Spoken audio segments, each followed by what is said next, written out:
Welcome to English Podcast. Subscribe our channel for more updates. Have you ever found yourself right at the very beginning of something new, maybe a skill, and you're just staring at it wondering, okay, where do I even start? That feeling of being at zero. Oh, absolutely.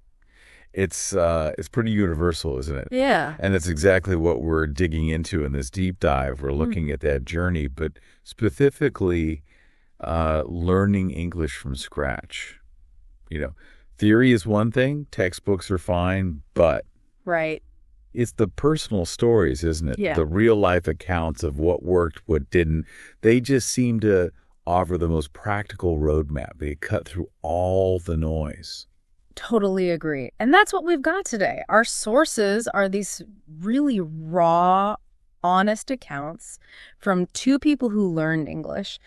They just lay it all out, their real experiences, the strategies that actually helped them, some that didn't work out so well, and those key aha moments. Yeah, the moments where it clicks. So our mission here is basically to take their from zero to fluent stories and boil them down. Find those really potent nuggets of wisdom. Exactly. We want to give you, the listener, a kind of shortcut. Like, here's the practical stuff that you can maybe use yourself. Okay, so let's start at the start. That zero feeling. Yeah, the starting line. Both sources talked about this really clearly. You know, having barely any vocabulary was how one put it. And everything sounded so unfamiliar, just completely new. One described it as stepping into a brand new world, scary, but also exciting. You really feel that, don't you? You do. And that feeling, that initial like, wow, this is overwhelming. Yeah. It's so common. It's just a natural part of learning something big like a language. Right. And actually, just knowing that everyone feels that way, that others got through it, that can be the first step. It sort of frees you up a bit. Okay, so they feel overwhelmed. They accept it's normal. Then what? What were the very first, concrete things they actually did? This is where it gets really interesting. Yeah. One of them just jumped straight into listening to English songs. Pop music, a bit of rock, didn't even understand the words at first. Yeah. Right. Just immersing in the sound. And that early low pressure immersion, it's actually really powerful. Even if you don't get the meaning, your brain starts picking up sounds, rhythms, intonation. It's laying groundwork.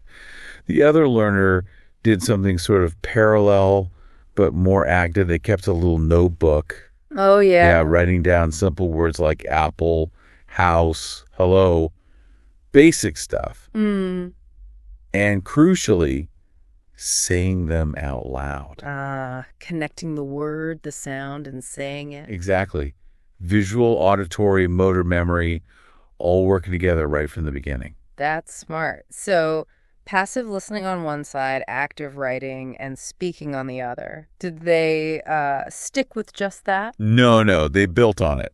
The one who started with songs, they then moved on to simple cartoons, children's videos, Slow, clear English. Exactly. Slow, clear English. And here's where they got really clever with a two-step strategy for subtitles.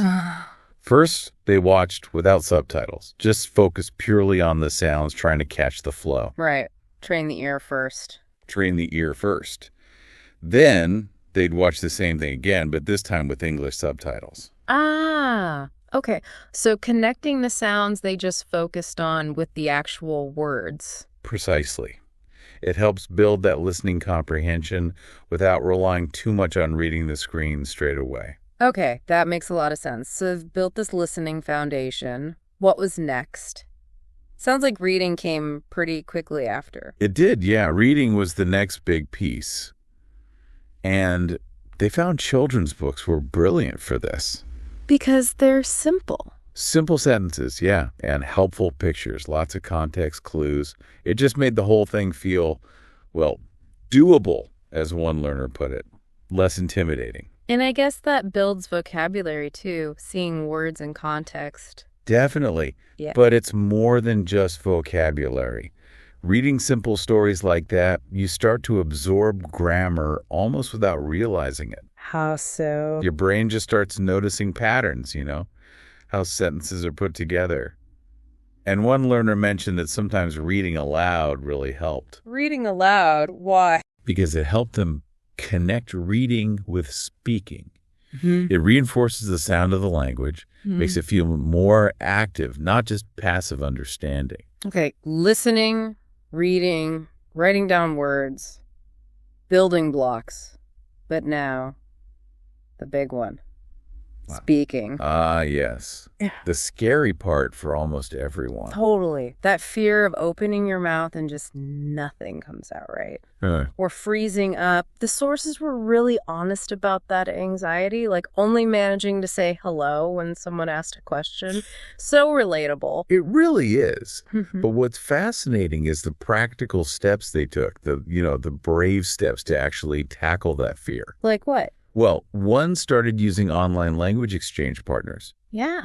Found people to just talk with. Okay, but about what? Must have been hard at first. They kept it super simple, deliberately, talking about simple things, colors, pets, family, low-stakes stuff. Right, manageable. And a huge insight they got from this was realizing that mistakes are part of the process. It sounds obvious, but internalizing that is key. Yeah, letting go of perfectionism. Exactly. And also, that kindness matters so much when you're learning. Finding patient partners, being kind to yourself. It makes a huge difference. Okay, so finding partners helps, but what if you don't have someone? Were there solo strategies? Oh, definitely. Some really clever self-practice tips came up. One person would just repeat simple phrases aloud. Nice to meet you. I like apples. Just drill in them. Practicing the motions almost. Kind of, yeah. And another mentioned talking to myself in the shower or while cooking. Really? Just chatting away. Yeah, because there's no pressure, no judgment. It's just you practicing sounds, trying out sentences, low stakes rehearsal. I love that. And didn't one mention sticky notes? Yes, brilliant tip. Putting sticky notes on things at a home door, chair, mirror, constant, everyday visual reinforcement of basic vocabulary. That's such a simple, great idea. Okay, let's shift gears slightly to grammar. Often the most dreaded part, right? All those rules. Yeah. Can feel overwhelming. But interestingly, these learners, especially at the start, didn't focus too much on rules. They didn't. Not explicitly. Their main goal was just understanding and, being understood, getting the message across. So more of an organic approach. Exactly. It's more like absorbing it naturally. Yeah. One learner said they learned grammar by noticing patterns in the stories I read. Ah, like we talked about with reading. Yeah.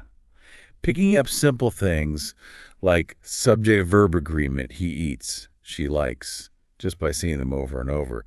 It really supports a step-by-step way of learning. Right. Start with the basics, like present simple. Yeah, maybe move to past, then future. The key was not trying to learn everything at once. That's a recipe for overwhelm. That makes so much sense. Gradual absorption, not cramming rules. Okay, so they're putting in the work step by step. What about those breakthrough moments, those times when it suddenly felt like, wow, I'm actually getting this? Ah, the aha moments. They're the best feeling, aren't they? So rewarding. Totally. What were theirs like? For one learner, the big aha was having a conversation with a native speaker and didn't feel completely lost. Just being able to follow along, contribute a bit. That must have felt amazing. Proof it was working. Huge validation. And for the other, it was watching a sitcom without subtitles and actually laughing at the jokes, understanding the humor. Oh, wow. Yeah. That signals a pretty deep level of understanding, doesn't it? Culture, nuance. Exactly. Those moments are just pure motivation fuel. They show you how far you've come. But it's not always smooth sailing, obviously. Learning a language has its bumps. Did they talk about challenges? Oh, yeah, definitely. They were open about the struggles. Things like pronunciation being difficult. One mentioned sounds like "suh," which is tricky for a lot of learners. Sure, if it's not in your first language. Right. Yeah. And also that common frustration of feeling like I wasn't learning fast enough, hitting those plateaus where progress feels slow. Yeah, that's tough. How did they cope with that? Did they just push harder? Actually, no. They had smarter strategies. When one felt really burnt out, they just took a break. Watched a movie in their own language. Gave their brain a rest. Exactly. Then came back refreshed. It highlights how important breaks are. You can't sprint forever. Good point. And they really emphasize that learning a language is a marathon, not a sprint. That idea of consistency being the absolute key. Even just a little bit each day. Even 15 minutes a day makes a difference. Yeah. It's not about massive study sessions. It's about showing up consistently over time. Okay, so if we boil down all this experience, all these stories, what's the core advice they'd give someone standing at 0 right now? It really came down to two main things, I think. First, make it fun. Fun. Yeah. Find ways to learn that you actually enjoy. If you love music, use music. If you enjoy cartoons, watch them. Yeah. Because fun keeps you motivated. It taps into intrinsic rewards. Makes sense. And the second thing? Embrace mistakes. Like, really embrace them. Don't be afraid of mistakes. Mistakes are how we learn. See them as information, not failure. Get comfortable with imperfection. Totally. They're just signposts showing you what to work on next. Yeah. And related to that, just celebrating the small wins. Yeah. Like learning one new word. Or managing to say one correct sentence. Every small step counts. Celebrate those little victories along the way. Wow. It really paints a clear picture, doesn't it? Taking these personal stories, you can see a real path from that 0 point to, well, not necessarily perfect fluency overnight, but real progress. Consistency, immersion, finding what works for you. And the courage to just try, especially with speaking. Absolutely. That courage piece is huge. And maybe, if we step back and think about the bigger picture, consider how these core ideas apply elsewhere. Starting small, not fearing mistakes, making it enjoyable, being consistent. You mean beyond language learning? Yeah.